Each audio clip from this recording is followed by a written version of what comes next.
Mau dibantu? Oke, baik, Ibu Bapak, Saudara sekalian, saya berterima kasih untuk kepercayaan pada tahun 2024 ini. Saya hadir lagi dalam satu topik yang kita akan renungkan bersama. Kebetulan hari ini kita mengenang Santo Paulus Miki dan teman-temannya, para martir di Jepang.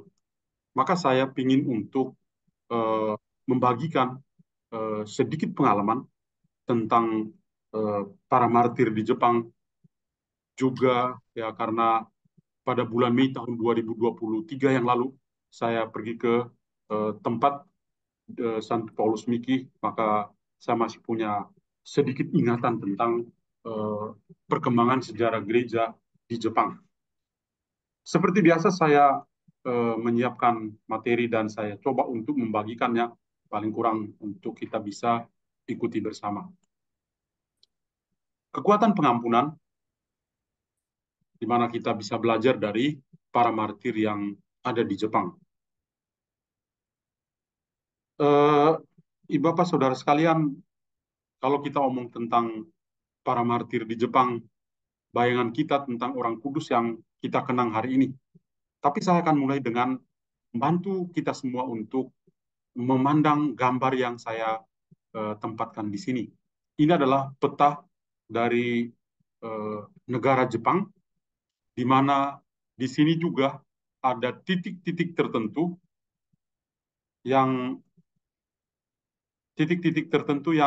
menunjukkan tentang eh, apa ya gereja yang ada di Jepang. Nah, kalau Anda lihat yang bagian di bawah, yaitu di daerah sekitar Nagasaki, ya, bentar, di daerah sekitar paling ujung ada tulisan Nagasaki, warnanya merah, itu berarti jumlah orang Katolik dan juga gereja-gereja yang lain cukup banyak jadi di daerah ini. Kemudian di ada satu titik merah ini. Ini namanya Pulau Goto.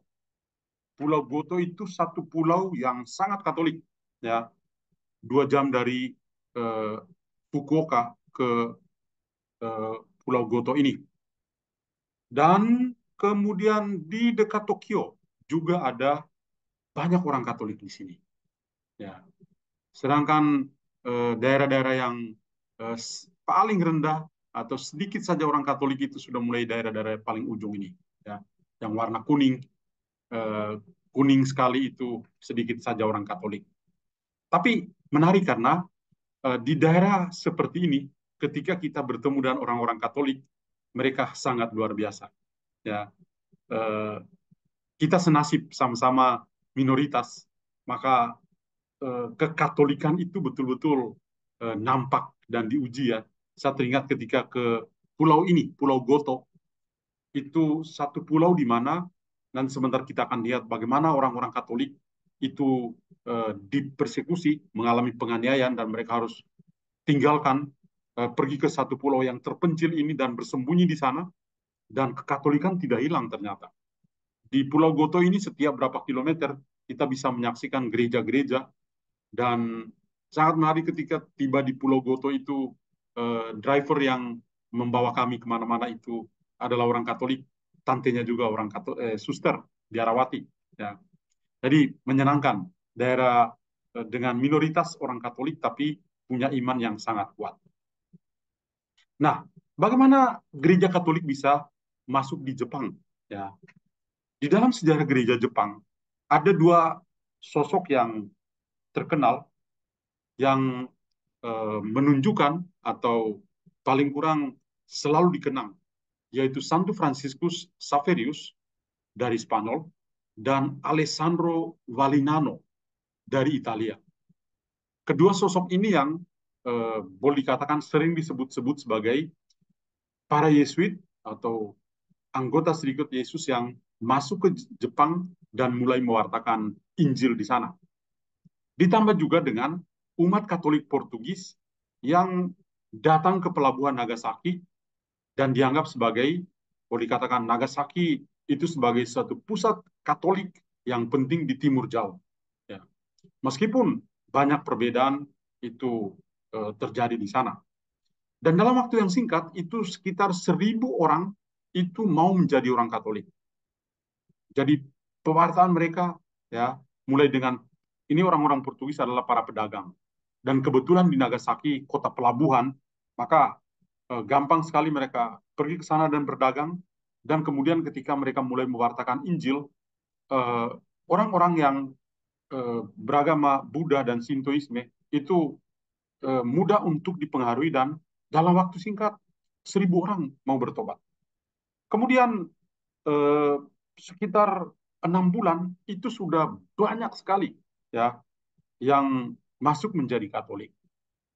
Ini memang bukan hal yang menggembirakan karena dalam waktu 6 tahun ya setelah para pedagang dari Portugis ini tiba itu sudah mengubah begitu banyak atau sekitar ratusan ribu orang Jepang, mungkin sekitar 500.000 orang Jepang yang sudah menjadi Katolik. Nah, mulanya orang berpikir bahwa ya para pemerintah itu berpikir bahwa ya untuk jadi orang Katolik itu kan masalah pribadi saja. Setiap orang sih itu pilihan ya. Tapi lama kelamaan itu menjadi sebuah ancaman. Ancaman karena orang Jepang yang sudah menjadi Katolik itu mulai mengkampanyekan supaya menghancurkan kuil-kuil Buddha. Orang itu namanya Omura Sumitada. Sudah mengatakan, ya kita sudah jadi Katolik. Ngapain kuil-kuil ini ada lagi di sini? Dan ini menjadi satu tantangan tersendiri sehingga Kaisar Ogimachi itu mengeluarkan dekrit untuk melarang penyebaran agama Katolik di Jepang sekitar tahun 1565 sampai 1568. Jadi ini benar-benar dilarang dan tadinya gereja itu diizinkan, tapi kemudian akhirnya pelarangan itu terjadi. Tahun 1587 ya larangan itu menjadi lebih spesifik lagi ya para misionaris Yesuit dan agama Katolik atau gereja itu tidak hanya dilarang tapi mulai ditindas karena bagi mereka agama Katolik itu mengancam persatuan nasional di Jepang. Kemudian pada tahun 1620 Kesugun Tokugawa ya itu melarang penyebaran agama Katolik. Gereja tidak bisa menyebar secara terbuka. Kalau sebelumnya bisa, sekarang tidak. Banyak orang Katolik mulai bersembunyi secara diam-diam karena mulai ada penganiayaan. Dan mereka itu sebagai orang Katolik bawah tanah. Ada yang meninggal dunia, ada yang pergi ke pulau yang tadi saya tunjukkan di sini, yang di titik merah ini, ya namanya Pulau Goto. Mereka pergi bersembunyi di sana selama 250 tahun dalam The Silence. Ya, kalau kita nonton film, ada satu film terkenal, The Silence, yang menceritakan tentang perkembangan gereja di Jepang. Tokugawa Ieyasu itu melarang agama Kristen karena ia khawatir agama ini akan digunakan untuk membuat rakyat Jepang melawan para penguasa, melawan para kaisar. Apalagi lihat orang Eropa, orang bule, ini bagi mereka bisa membahayakan. Tokugawa, ya seperti banyak pemimpin Jepang, pada masa itu sangat xenofobia. Mereka berpikir bahwa orang-orang bule, orang-orang asing, terutama orang berkulit putih ini, ingin untuk mengeksploitasi, bahkan mau menaklukkan Jepang. Maka dari situ mereka sadar dan menolak, ya, bukan hanya menolak orang-orang bule yang berkulit putih ini, tapi juga menolak ajaran Katolik yang pada saat itu sudah menyebar kemana-mana. Akhirnya diputuskan untuk melarang secara penuh tahun 1614 dan pada pertengahan abad ke-17 menuntut pengusiran semua misionaris Eropa dan eksekusi mati terhadap orang-orang yang orang-orang Jepang asli yang sudah berpindah agama. Mereka menjadi martir. Dan ini menjadi seperti berakhirnya kekristenan secara terbuka di Jepang. Dikatakan seperti itu pada abad yang ke-17. Begitu banyak martir yang dibunuh dan mereka berharap bahwa ini juga akan menjadi akhir dari segala-galanya bagi gereja. Hanya setelah restorasi Meiji atau revolusi Meiji, agama Katolik kembali berkembang di Jepang sekitar tahun 1868. Jadi lihatlah bahwa cukup lama, ya, dari zaman Santo Fransiskus, ya, masuk sekitar tahun 1500-an, ya, sampai tahun 1868 baru diakui kembali dan gereja mulai berkembang kembali. Tapi lihatlah bahwa eh, perkembangannya sangat tersendat. Pada tahun 2021 yang lalu, jumlah orang Katolik di Jepang itu sama dengan jumlah umat Katolik di Keuskupan Agung Jakarta. Hanya 431.000 umat Katolik di Jepang atau 0,34% dari total populasi negara Jepang. Kemudian ada sekitar 6.200 klerus, yaitu para romo, uskup, kemudian para religius dan juga para seminaris. Di tabel ini saya tampilkan, ya, meskipun sudah cukup lama tapi bisa menggambarkan, ya, di beberapa keuskupan yang ada di sana itu dengan jumlah orang Katolik tertentu, ya, keuskupan Saitama, Tokyo, Nagasaki, Osaka, Yokohama, Fukuoka, ya, kemudian Nagoya, Hiroshima, Kyoto, Sapporo, Sendai, dan seterusnya. Ya. Jadi lihat bahwa jumlah yang paling banyak itu di Saitama, sekitar 90.000 lebih atau ya lumayan lah, ya. Kemudian ada di Keuskupan Agung Tokyo itu ada 89 ribuan orang dan seterusnya. Jadi lihat bahwa kalau kita lihat ini kita geleng-geleng kepala, ya, jumlahnya sangat sedikit. Mungkin mirip-mirip dengan beberapa daerah di Indonesia. Nah, dengan melihat secara garis besar perkembangan sejarah gereja di Jepang, di mana mulanya itu diterima dengan baik, tapi lama-kelamaan itu menjadi sebuah ancaman karena mereka merasa itu bisa mengganggu persatuan negara. Karena itu gereja betul-betul dihambat, dilarang untuk berkembang. Misionaris-misionaris asing diusir pergi. Tapi lebih dari itu adalah muncullah kemartiran di Jepang. Darah para martir itu mengalir.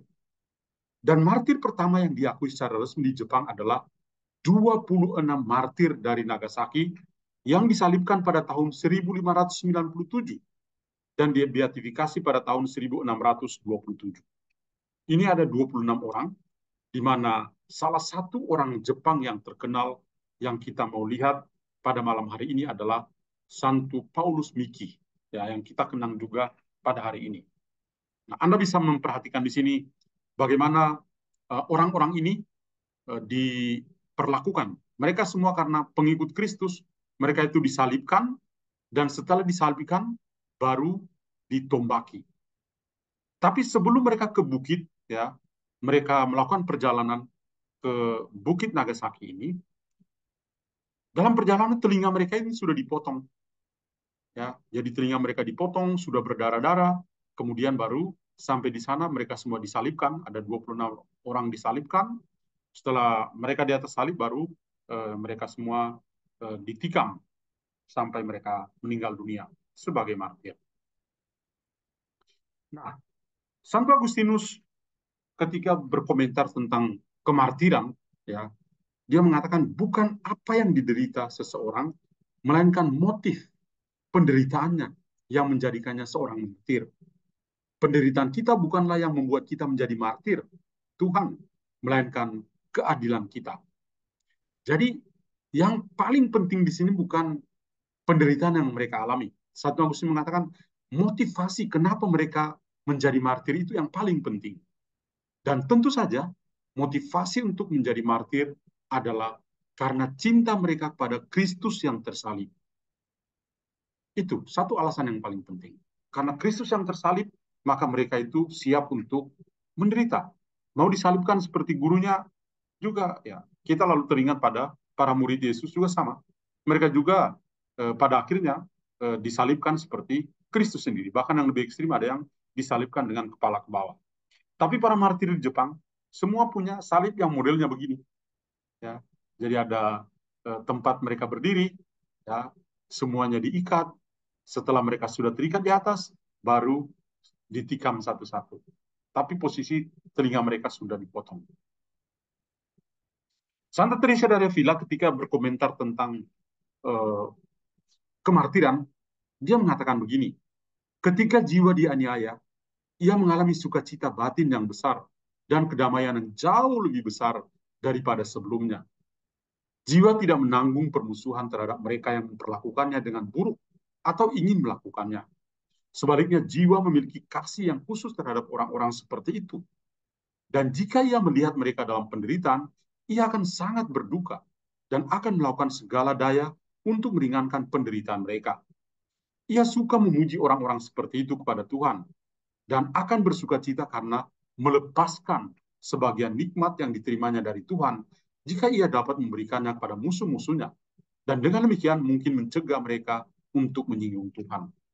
Jadi kita melihat kemartiran, ya, yang sebentar lagi sosok Paul Miki, kemartiran itu ya merupakan tanda cinta, ya, cinta yang mendalam kepada Tuhan. Nah, mari kita lihat sosok martir tulen dari Jepang ini, Santo Paulus Miki. Dia martir sang pengampun yang malam ini kita mau belajar ya dari kehidupan atau dari kekudusannya. Martir pertama dari Jepang, Santo Paulus Miki, ini hidupnya tahun 1546 sampai tahun 1597. Dia menjadi seorang Yesuit muda dan Yesuit pertama dari Jepang, dan ketika dibunuh dengan konfrater Yesuit, ya dia bersama uh, seorang katekis yang kemudian juga jadi Yesuit namanya Soan Yohanes de Goto dan Frater James Kisai. Yohanes de Goto ini dari Pulau Goto yang tadi saya ceritakan itu. Paul Miki itu berasal dari keluarga kaya di Osaka. Ya, Osaka satu kota besar di Jepang, sangat ramai. Seluruh keluarganya masuk menjadi Katolik dalam kewartaan yang pertama yang mereka terima. Pada usia 22 tahun, dia bergabung dengan Serikat Yesuit, dan pada tanggal 9 Desember 1596, mereka ditangkap, kemudian dibawa ke Miyako. Miyako bukan merek rice cooker ya. Miyako itu yang sekarang kita kenal nama kota Kyoto. Ya. Sepanjang perjalanan mereka, ketika mereka semua ditangkap tanggal 9 Desember, dalam perjalanan bersama itu, apa yang mereka alami? Sebagaimana tadi saya katakan, mereka semua itu dihina. Namun Miki, Paul Miki, dan seorang imam Fransiskan lain, itu tidak baperan, tidak marah dengan penghinaan yang mereka terima. Justru mereka balas dengan apa? Dengan kebaikan. Apa itu? Mereka malah membalasnya dengan berkhotbah berapi-api tentang iman mereka kepada Kristus. Ini yang khotbah ini bukan orang bule, tapi orang Jepang asli. Jadi ketika dia berbicara dalam bahasa Jepang, semua orang pasti tersentuh dengan pembicaranya ini.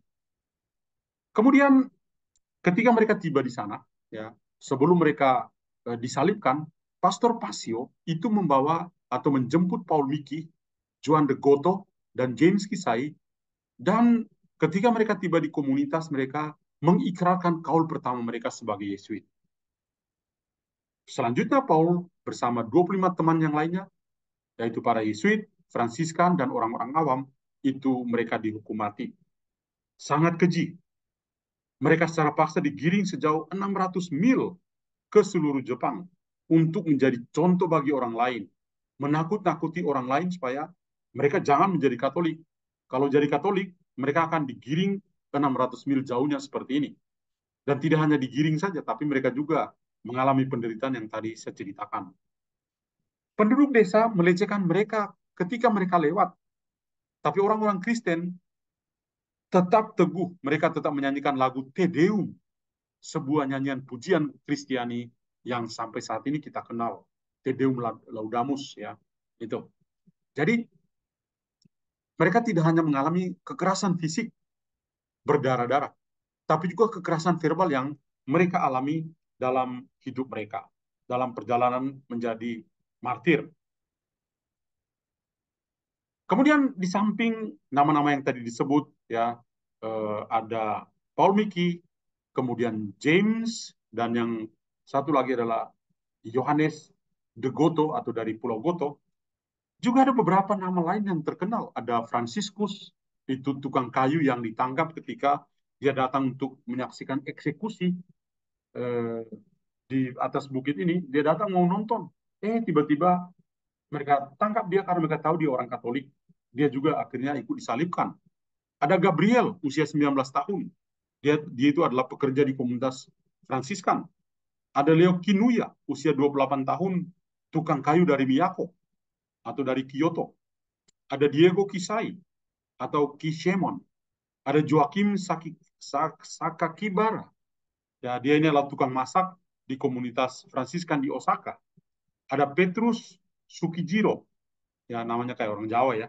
Sukijiro. Ada Cosmas Takeya dari Owari. Ada Ventura dari uh, Miyako yang setelah dibaptis oleh para Yesuit, kemudian dia langsung juga ditangkap dan menjadi martir. Dan masih banyak yang lain. Saat 26 martir ini memasuki Kyoto, ya, diceritakan telinga mereka itu dipotong dan darah mengalir di leher mereka. Pemandangan orang-orang Katolik yang menderita ini mengilhami kesedihan dan belas kasihan di antara para saksi mata. Banyak di antara mereka yang tergerak hati untuk menjadi orang Katolik. Jadi mereka menyaksikan kemartiran dari saudara-saudara mereka bukan buat mereka takut, malah mereka karena menyaksikan itu mereka terdorong untuk menjadi seperti mereka, terdorong untuk menjadi orang Katolik dan siap untuk menjadi martir juga. Orang-orang Katolik kemudian dibawa ke sebuah bukit di dekat Nagasaki. Kemudian tadi saya ceritakan mereka diikat di atas kayu salib. Kemudian para algojo membunuh para martir ini dengan menikam perut mereka dengan menggunakan tombak dan juga dengan pedang. Jadi dari gambar ini kita bisa melihat, kita saksikan sendiri bagaimana ya orang-orang ini ya menderita. Ini gara-gara mereka sangat mencintai Tuhan Yesus Kristus. Maka selama 250 tahun berikutnya, ratusan ribu orang Katolik itu menjadi martir. Jadi bukan hanya 26 ini dan selesai, tapi masih ada ratusan ribu orang. Ya. Mereka itu tidak takut untuk mati, karena mereka jatuh cinta pada Yesus Kristus. Padahal yang mereka alami adalah mereka disiksa tanpa ampun. Dan ada yang akhirnya juga meninggalkan gereja, tapi ada yang tetap teguh sampai selama-lamanya.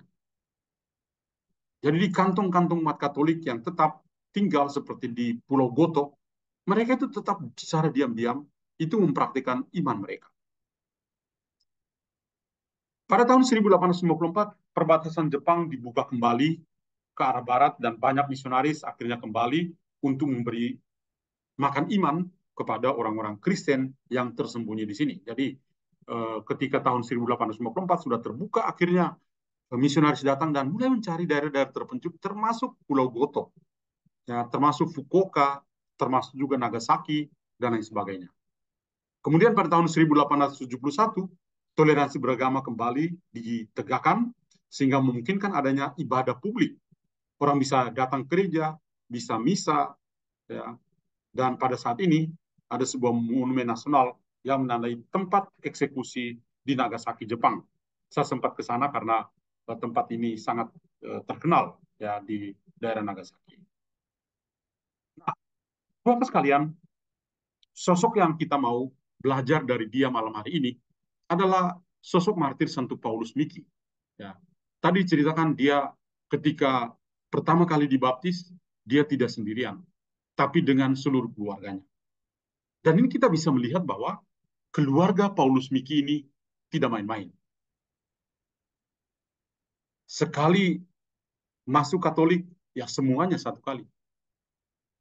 Maka di sini kita melihat tanggung jawab dari orang tua Paulus Miki luar biasa itu. Ya.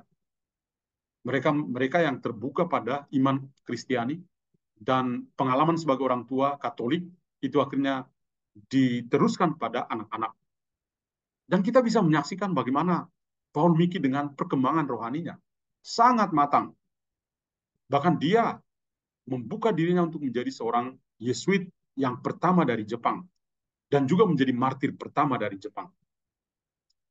Ketika sedang ada di atas kayu salib, Paulus Miki masih berbicara seperti ini. Dia katakan, satu-satunya alasan saya dibunuh adalah karena saya telah mengajarkan ajaran Kristus.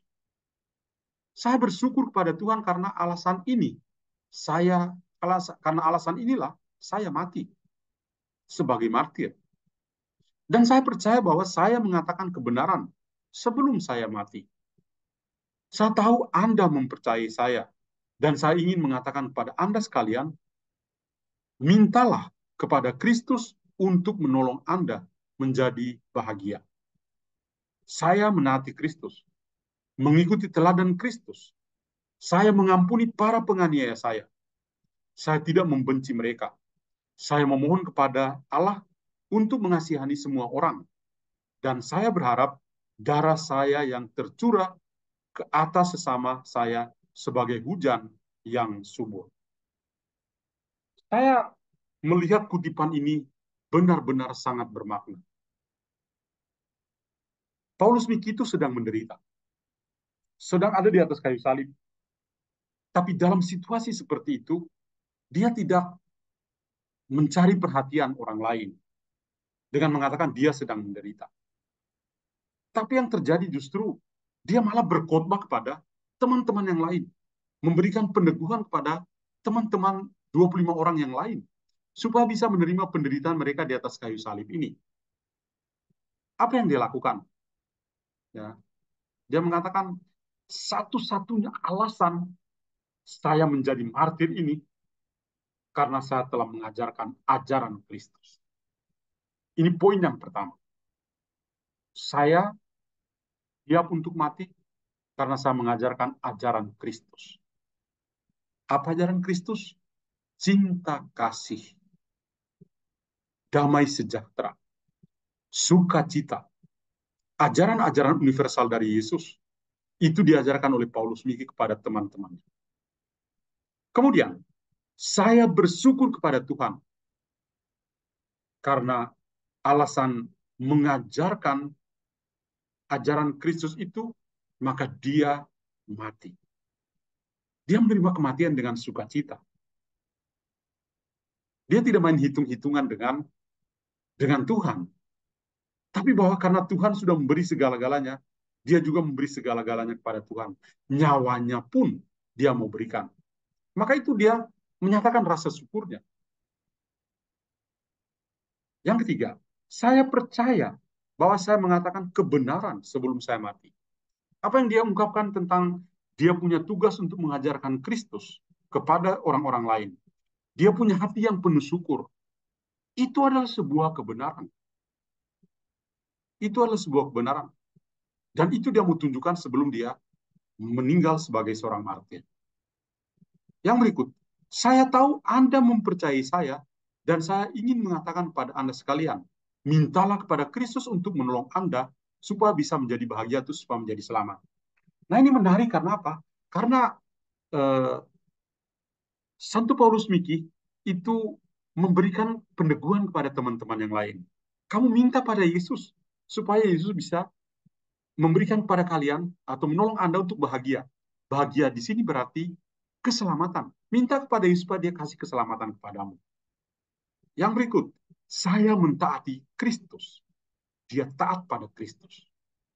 Taat itu berarti mengasihi Kristus sampai tuntas. Yang berikut, dia juga mengikuti teladan Kristus. Dia mengatakan, saya mengampuni para penganiaya saya. Ini sangat mendalam. Saya mengampuni para penganiaya saya. Saya tidak membenci mereka. Saya malah memohon kepada Allah untuk berbelas kasih kepada mereka. Dan saya berharap darah saya yang tercurah ini menyuburkan, ya, menyuburkan iman Kristiani maksudnya. Jadi lihatlah seorang Paulus Miki, seorang Yesuit tulen asli Jepang tanpa ada kepalsuan, menunjukkan betapa luar biasanya kehidupannya. Dalam penderitaan, dia masih mengampuni orang yang menganiaya dia.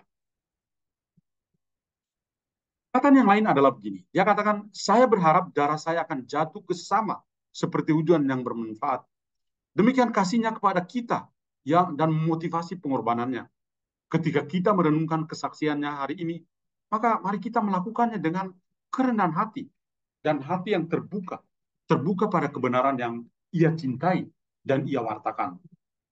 Paulus Miki tidak menyesal dengan darahnya yang tercurah itu.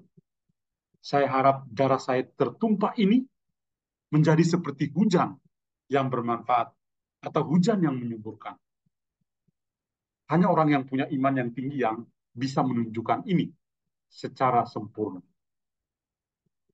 Dia juga mengatakan begini, seperti Tuanku, aku akan mati di kayu salib. Seperti dia, tombak akan menembus jantungku, sehingga darahku dan cintaku dapat mengalir ke atas tanah dan menguduskannya bagi namanya. Ini luar biasa. Mengikuti Kristus itu atau sequela Christi, mengikuti jejak Kristus itu tidak main-main. Ikut sampai tuntas. Maka sampai di kayu salib pun selalu siap. Barang siapa yang mau mengikuti aku, dia harus memikul salibnya. Dan itu yang dialami sendiri oleh Santo Paulus Miki. Seperti dia, tombak akan menembus jantungku. Sehingga darahku juga, cintaku juga akan mengalir ke atas tanah. Kemartiran, menumpahkan darah, itu tanda cinta yang sempurna, seperti Kristus juga adalah martir. Satu lagi, ketika saya sampai pada saat-saat terbaik dalam hidup saya yakin tidak ada di antara Anda yang mengira bahwa saya ingin menipu Anda. Maka dari itu saya katakan dengan jelas, tidak ada jalan untuk diselamatkan kecuali dengan cara Kristiani. Agama saya mengajarkan saya untuk mengampuni musuh-musuh saya dan semua orang yang telah menyinggung perasaan saya. Dengan senang hati saya akan mengampuni kaisar dan semua orang yang menginginkan kematian saya. Saya mohon kepada mereka untuk mencari baptisan dan menjadi orang Kristiani. Ini orang ini tidak kapok-kapok. Luar biasa ini, Santo Paulus Miki. Dia malah mendorong mereka, ya setelah saya meninggal sebagai martir, saya harap supaya kalian semua juga bisa mengikuti jejak saya, menjadi orang Kristiani yang dibaptis. Beberapa foto, saya seleksi beberapa foto waktu saya masih cukup gemuk, ya. Foto yang ini ya di sebuah gereja yang sangat bagus, ini di Pulau Goto yang tadi saya ceritakan. Gereja ini sudah menjadi sebuah museum, tetapi sudah dibangun juga sebuah gereja yang lain yang lebih baru dan modern. Gereja di Jepang, gereja yang tua ini umumnya gotik, ya. Juga berapa gereja, ya katedral seperti di Tokyo atau yang di Osaka, ya itu memang sedikit berbeda, tapi yang lain-lain itu masih berbentuk gotik. Kemudian di sini, ya yang saya tunjukkan ini adalah tempat, sebetulnya ada tangga-tangga ini adalah monumen di mana ke-26 martir itu disalibkan. Ya, ini adalah monumennya. Tapi yang saya tunjuk ini ke arah gereja. Ya, gereja menjadi tugu peringatan. Ya, gereja yang menjadi tugu peringatan akan kemartiran dari Paulus Miki dan teman-temannya. Dan di dalam gereja itu, yang saya tunjukkan berdiri di tempat ini ada reliki, ya, reliki dari Santo Paulus Miki, ya, disimpan di tempat ini. Ya, saya sangat bersyukur bisa ke tempat ini, tidak hanya mendengar nama Paulus Miki, tapi bisa ke tempat penderitaan mereka yang ada monumen ini, tapi juga di sini ada uh, reliki. Saya sangat terharu dan luar biasa bisa berada di tempat ini dan bisa berdoa di sini. Kemudian ini adalah ya di daerah Pulau Goto yang tadi saya ceritakan. Ini daerah Pulau Goto, pulau Katolik yang luar biasa. Ini di pinggir laut, ya. Dan di daerah inilah ya orang-orang Katolik menyembunyikan diri mereka. Karena ini dari Nagasaki ke sini itu dengan kapal cepat 2 jam, cukup jauh. Ya. Tapi menarik karena ketika kita masuk ke Pulau Goto ini, kita sudah bisa langsung menemukan aura kekatolikan. Ada spanduk tentang gereja. Ketika lewat ada sekolah Katolik, ada patung Bunda Maria yang besar. Di sepanjang jalan itu bisa menemukan banyak sekali gereja. Ya, jadi ini pengalaman rohani yang saya ceritakan di Pulau Goto. Tadi teman dari Paul Miki adalah Santo Yohanes de Goto. Ini dia dari daerah pulau ini. Dan di sini ada seorang Romo dari Indonesia, seorang Saverian. Kemudian saya juga menyempatkan diri pergi ke sebuah komunitas para suster. Ini orang-orang Jepang asli. Kongregasi para suster ini didirikan oleh salah seorang konfrater kami, seorang Salesian Don Bosco, yang mendirikan sebuah kongregasi di Jepang. Dan mereka-mereka ini, para suster ini, eh, rata-rata usia tua, ada juga panggilan-panggilan, tapi ini mereka adalah suster-suster senior. Ya, saya pergi ke komunitas mereka dan begitu masuk di komunitas juga aura salesiannya dapat, meskipun mereka bukan SDB, bukan kongregasi yang didirikan oleh Don Bosco, tapi didirikan oleh seorang Salesian Don Bosco dan spiritualitasnya masih ada di sana. Nah, Ibu Bapak sekalian, apa yang bisa kita belajar dari Gereja Katolik Jepang dan juga martir yang kita rayakan hari ini, Santo Paulus Miki? Yang pertama adalah darah para martir adalah benih yang subur untuk pertumbuhan iman Kristiani. Ibu Bapak sekalian, saya boleh bersaksi bahwa ketika masuk di gereja-gereja di Jepang, dari daerah Fukuoka sampai di Akita, saya merasakan betapa Tuhan itu mencintai negeri itu. Jadi, meskipun orang Katoliknya sangat sedikit, tapi masih ada masa depan. Masih ada masa depan gereja di sana. Saya menemukan masih juga, ya, saya kunjungi beberapa biara, dan terutama juga ke biara kami di Tokyo misalnya. Saya melihat masih ada panggilan-panggilan, ada orang-orang muda Jepang yang masih mau jadi pastor. Itu luar biasa. Ya. Jadi, darah para martir itu, Paulus Miki dan teman-temannya tidak hilang. Tapi seperti Paulus Miki mengatakan, darahnya itu seperti hujan yang menyuburkan. Di sini saya meminjam Tertullianus, seorang bapak gereja mengatakan, darah para martir itu adalah benih yang subur untuk menumbuhkan iman Kristiani. Dan itu sangat terasa di Jepang. Bapak kalau Anda punya kesempatan bukan ke Akita yang di PIK, tapi ke Akita yang di Jepang, Anda akan menemukan kekatolikan itu luar biasa. Cerita tentang Bunda Maria dari Akita itu mirip dengan Bunda Maria dari Fatima. Ya, wah, sangat luar biasa. Yang kedua, pengampunan tanpa batas adalah sebuah kemartiran kita. Santo Paulus Miki itu di atas salib itu dia masih mengatakan, Tuhan saya mengajarkan saya untuk bisa mengampuni. Ini luar biasa. Ya. Tuhan saya mengampuni, mengajar saya untuk bisa mengampuni mereka. Saya tidak membenci mereka. Dia malah berdoa, Tuhan berikan belas kasih-Mu kepada mereka. Ini orang yang luar biasa. Maka saya katakan pengampunan tanpa batas itu adalah sebuah kemartiran. Karena itu tidak gampang. Anda bisa mengampuni, itu Anda bisa melupakan. Sebelum Anda melupakan segala sesuatu, Anda tidak akan mampu untuk mengampuni. Semua akan tetap ada dalam pikiran, tetap mengiang-iang. Maka Anda tidak akan punya daya untuk mengampuni. Maka pengampunan itu adalah sebuah kemartiran kita. Sebuah kesaksian kita bahwa kita ini adalah bagian dari Kristus sendiri. Yang ketiga, iman adalah anugerah. Kita menumbuhkan iman kita, kekatolikan kita, tanpa malu-malu di tengah minoritas kita. Ya, di tengah minoritas kita. Hal yang sangat kecil adalah, apa kita berani buat tanda salib, naik bis, naik kereta api, naik pesawat, do rosario dalam pesawat, apa kita berani? Karena kita minder. Tapi saya menyaksikan bagaimana orang Katolik di Jepang. Ya. Saya menyaksikan ketika masuk ke gereja-gereja Katolik yang lebih tua di Nagasaki, melihat ibu-ibu Jepang itu, sudah oma-oma itu berdoa rosario, sangat khusyuk, luar biasa. Ya. Maka ini sebuah kesaksian yang sangat indah di Jepang. Ini kiranya yang saya bisa bagikan pada malam hari ini. Terima kasih.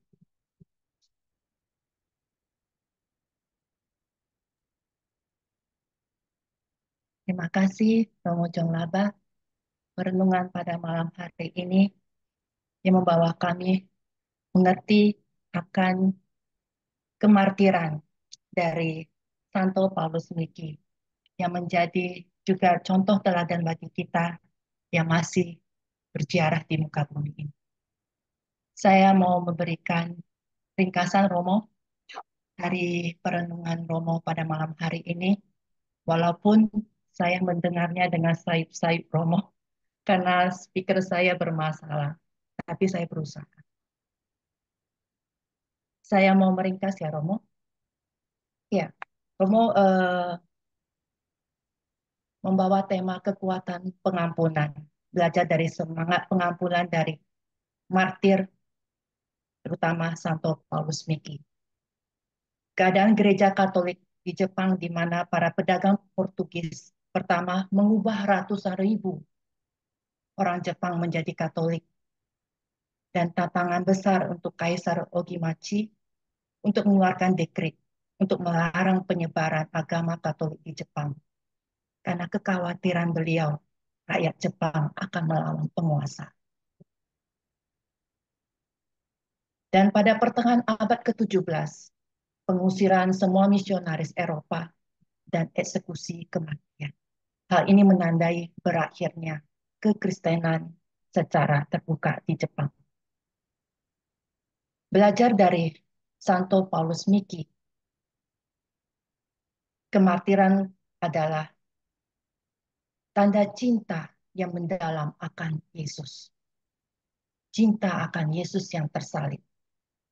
Beliau adalah martir pertama dari Jepang dan seorang Jesuit pertama di Jepang. Penangkapan Santo Paulus Miki sepanjang jalan mengalami penghinaan. Namun beliau berkhotbah secara berapi-api. Santo Paulus Miki bersama 25 orang lainnya dikirim sejauh 600 mil ke seluruh Jepang untuk menjadi contoh menakuti orang banyak siapa yang akan memasuk Kristen. Walaupun demikian, mereka tetap bernyanyi pujian Te Deum. Telinga mereka dipotong dan darah mereka mengalir dan perut mereka ditikam dengan pedang. Pemandangan yang menyedihkan dan tragis banyak menggerakkan orang untuk menjadi Katolik. Ini adalah menurut saya adalah suatu kuasa Roh Kudus yang menggerakkan mata yang melihat. Perkataan dari Santo Paulus Miki. Pertama adalah alasan dia dibunuh karena dia mengajarkan ajaran Kristen. Cinta kasih, sukacita, dan damai sejahtera. Yang kedua, ia selalu bersyukur karena ia telah mengajarkan ajaran Kristen, maka sebelum dia mati.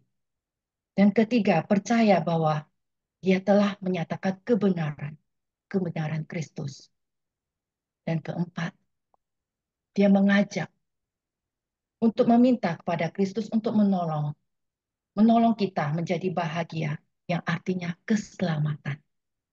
Yang kelima adalah mentaati Kristus, artinya mengasihi Kristus sampai tuntas. Itulah yang dilakukan oleh Santo Paulus Miki.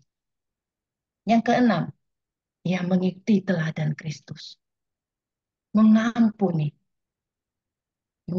para penganiaya dan tidak membenci dan memohon kepada Allah untuk mengasihi semua orang. Dan katanya yang paling berharga adalah saya berharap darah saya akan jatuh ke atas sesama saya sebagai hujan yang subur.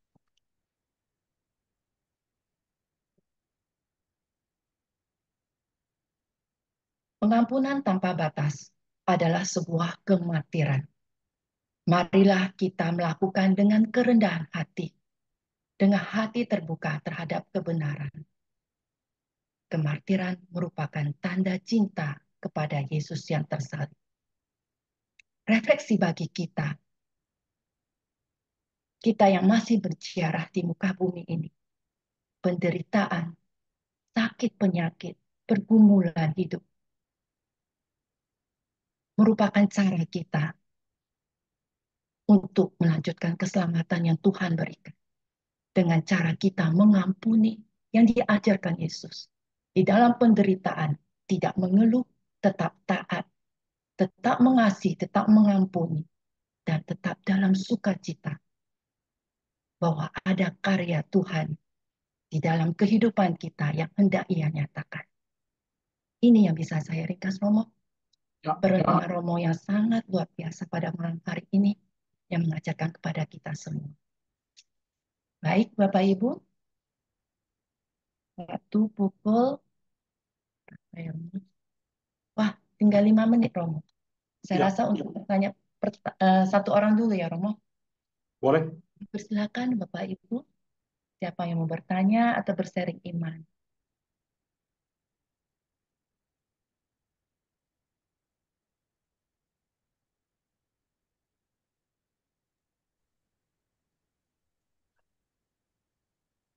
Bu Sonia, Pak Michael, Bu Sonia.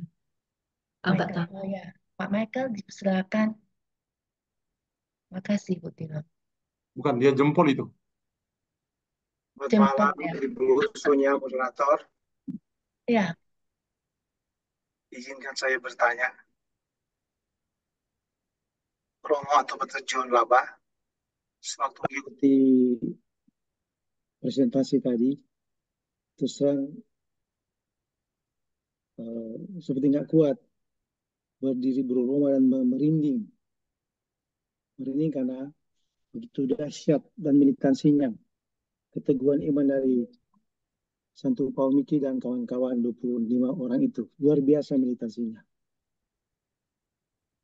Terima kasih banyak Romo untuk peneguhan iman itu. Ya, Bahwa ternyata militansi iman untuk kita-kita ini sangat dibutuhkan di masa edan ini. Supaya idealisme, kekatolikan, dan sensus katolikus kita semakin membahana dan bertahan tanpa tergoda dengan bujukan rayu dan macam-macam. Juga di masa pemilu ini. Ini satu peneguhan untuk saya dan saya kira untuk yang tersentuh. Romo John atau Pastor John, tahun 80-an, ada seorang ponakan dari Pastor Nakagawa yang omnya itu pernah bertugas tahun 40-an zaman Jepang di Manado.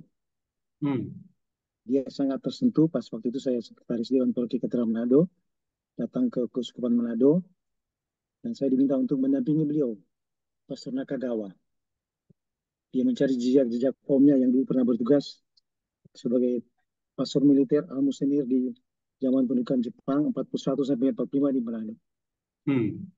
Begitu besar cinta kasihnya untuk daerah misi di Manado, seorang Romo Yesuit seperti yang disampaikan tadi Pastor John. Pertanyaan saya,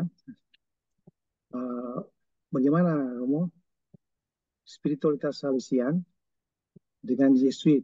Mungkin ada kedekatan emosional atau spiritualitas ya.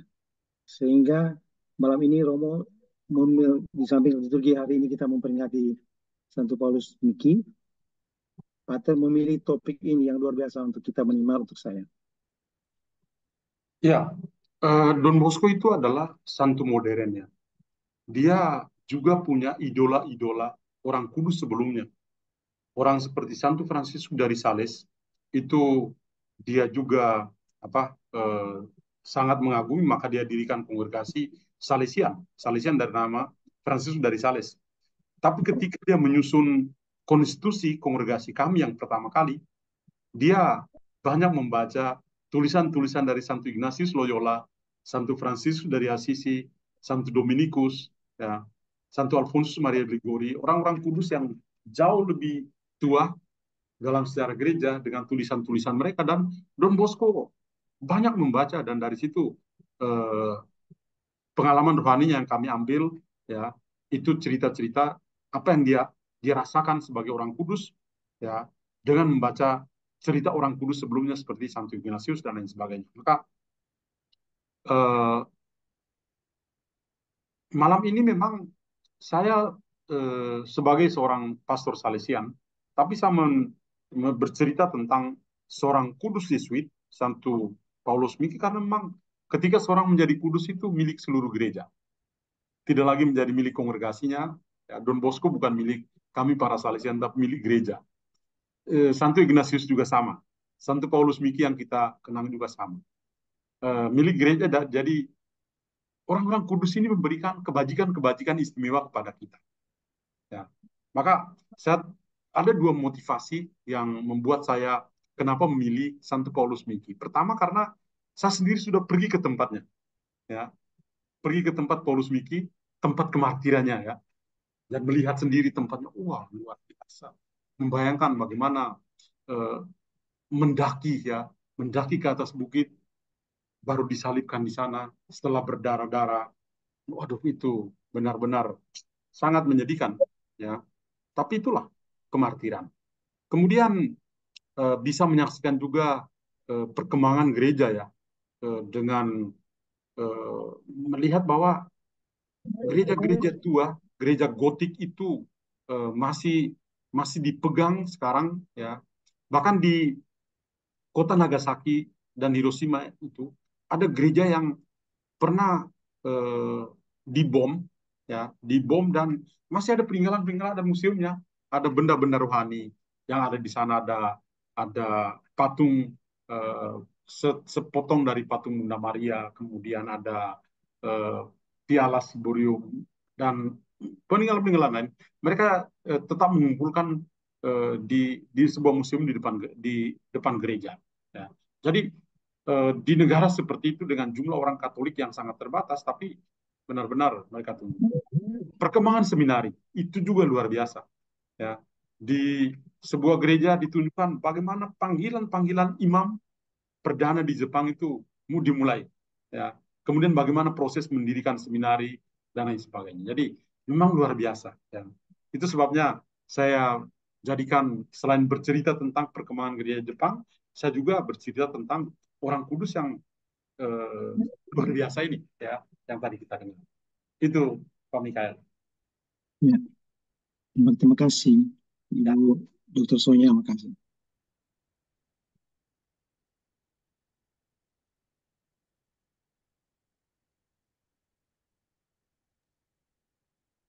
Ya, makasih Pak Michael pertanyaannya dan semoga menjawab. Jadi Romo, kita ya, eh, kita tutup dengan doa dan berkat dan intensi doa ya Romo. ya. Nanti kalau ada yang mau bertanya masih boleh ya Romo. Semoga belum ngantuk. Ya, saya bacakan dulu intensi doa pada malam hari ini ya Romo. Mohon kesehatan dan kesembuhan FX Niko, Romo Kasian, Romo Harsana Purba, Dominikus, Catherine Patricia, Adrianus Turnip, Haitung, Healthy Mama dari Anita, Felicitas, Maria Feriana, Frederica, Johannes Anastasio Singarimbun, Imelda, Christina Kesuma. Mohon rahmat kerahiman bagi jiwa-jiwa yang pada hari ini kembali ke dalam kekekalan dan jiwa-jiwa di purgatorium yang membutuhkan penyempurnaan dan pengudusan. Mohon rahmat perdamaian bagi negara dan bangsa, serta keluarga yang sedang bertikai, dan damai bagi negeri dan rakyat Indonesia dalam mempersiapkan seorang pemimpin. Dan kami mohon doa dan berkat untuk kami semua yang masih hadir pada malam hari ini. Bapak Ibu, mohon dibuka kameranya, kita menerima berkat dari Romo. Dalam nama Bapa dan Putra dan Roh Kudus. Amin. Syukur padamu ya Tuhan atas semua berkat yang Engkau berikan pada kami malam hari ini. Kami boleh belajar dari gereja di Jepang, terutama para martir yang kudus, Santo Paulus Miki dan teman-temannya yang begitu menginspirasi kami semua. Bantulah kami semoga keteladanan, terutama kekudusan mereka, semangat pengampunan yang diberikan meskipun di saat menderita, tetap menginspirasi kami sebagai pengikut Kristus untuk menjadi semakin serupa dengan Kristus sendiri dan juga para kudus yang kami belajar pada malam hari ini. Tuhan, malam hari ini kami mau mendoakan saudara-saudari kami yang sedang sakit, yang nama-nama mereka sudah disebutkan. Kami mohon semoga Engkau mengulurkan tangan-Mu yang kudus untuk menjamah dan menyembuhkan mereka. Kami juga mohon rahmat bagi saudara-saudara kami yang sudah dipanggil Tuhan, terutama mereka yang masih mengembara di purgatorium. Semoga Engkau mengampuni dosa-dosa mereka, mereka dimasukkan dalam gereja yang jaya. Dan juga kami mohon berkat-Mu untuk bangsa dan negara kami.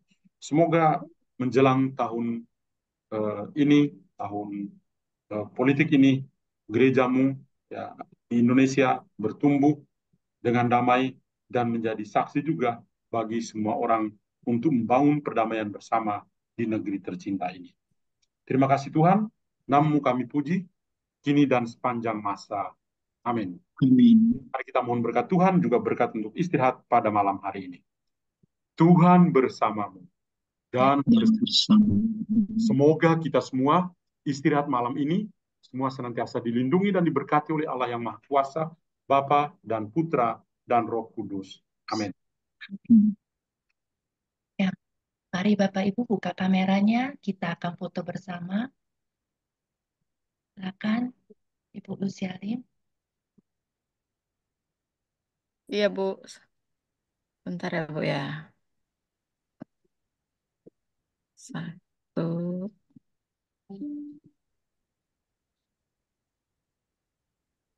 2. Oke, terima kasih, Bu. Ya, terima kasih Bu Lucialin. Ini Romo sepertinya ada yang mau bertanya ya Romo. Silakan Ibu Wanti.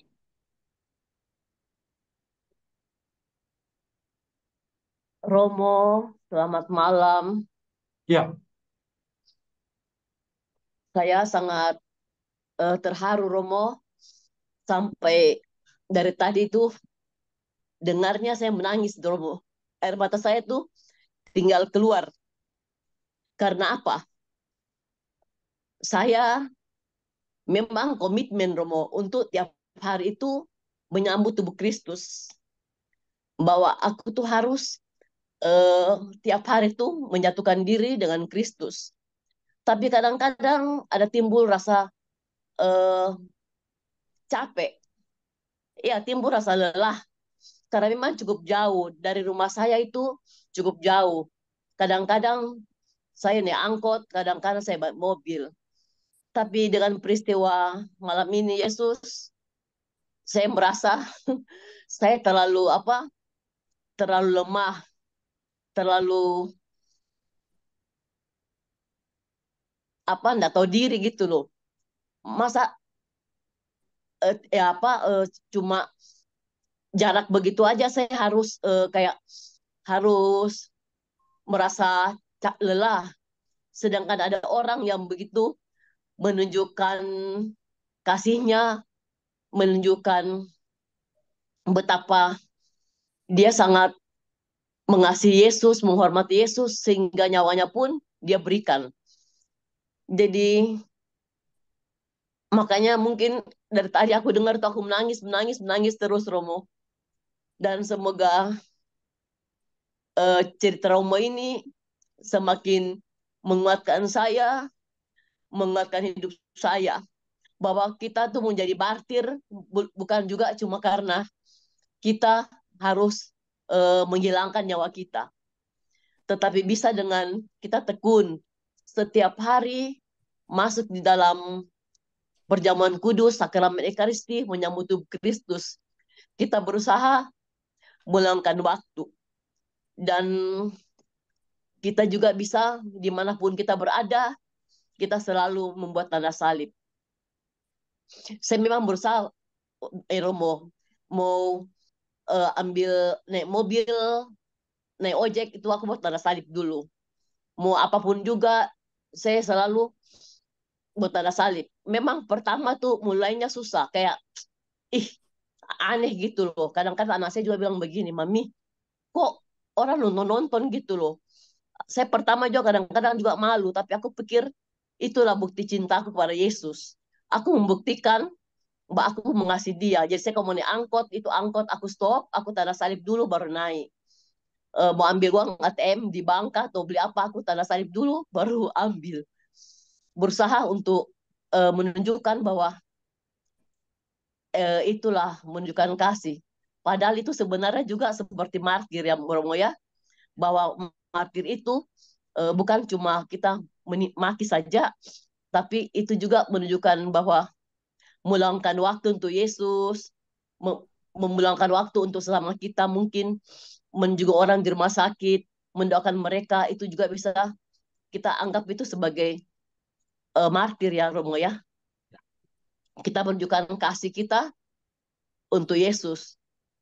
Jadi terima kasih sekali Romo, karena saya dapat hal banyak yang baru pada malam hari ini, yang mungkin baru hari ini Yesus bekerja menggugah saya, benar-benar saya tergugah begitu Romo. Terima kasih banyak Romo.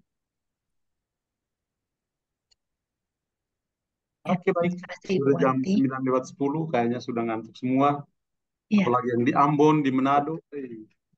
iya. Romo seperti yang mau beristirahat ya Romo. Ya, sharing iman dari Ibu Wanti Ya, mengakhiri pertemuan kita pada malam hari ini. Romo sudah mau istirahat. thank Ya, you.